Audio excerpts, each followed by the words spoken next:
Apprendre son histoire est un acte de résistance. L'histoire ne se cantonne pas aux héros, mais aussi parfois à des événements du passé qui sont restés dans l'ombre. La colonisation a commencé en Afrique par l'Algérie. Faisons de l'histoire.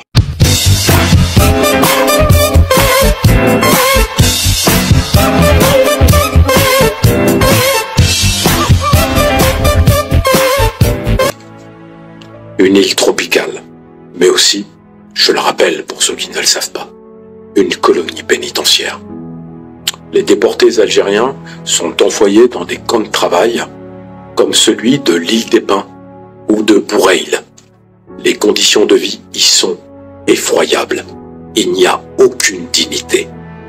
Le traitement est inhumain. Les hommes sont logés dans des baraquements qui sont surpeuplés, sans ventilation, sans sanitaire, où la chaleur tropicale devient insupportable. Les maladies comme le paludisme et la dysenterie vont ravager ces malheureux. Cela se propage d'ailleurs rapidement. Les déportés sont soumis à des travaux forcés qui sont épuisants. Ils ne reçoivent aucun soin. Ils doivent défricher des terres, construire des routes, extraire du nickel dans des mines. Ils sont en train de mourir sous le travail des Français.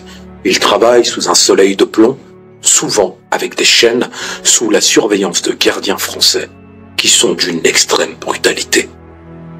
La nourriture est rare et de mauvaise qualité. Un peu de riz, des haricots, parfois du pain rassis. L'eau potable est une denrée précieuse à laquelle ils n'ont pas le droit. Ils boivent ce qu'on leur donne, de l'eau croupie, de l'eau stagnante. Les punitions sont fréquentes et cruelles. Les récalcitrants sont fouettés, mis au cachot, parfois laissés même à mourir de faim dans ces mêmes cachots. Beaucoup vont succomber d'épuisement, de maladies, de blessures. Les morts sont enterrés dans des fosses communes, parfois même brûlés, sans cérémonie, sans dignité, sans respect de la religion de ces déportés.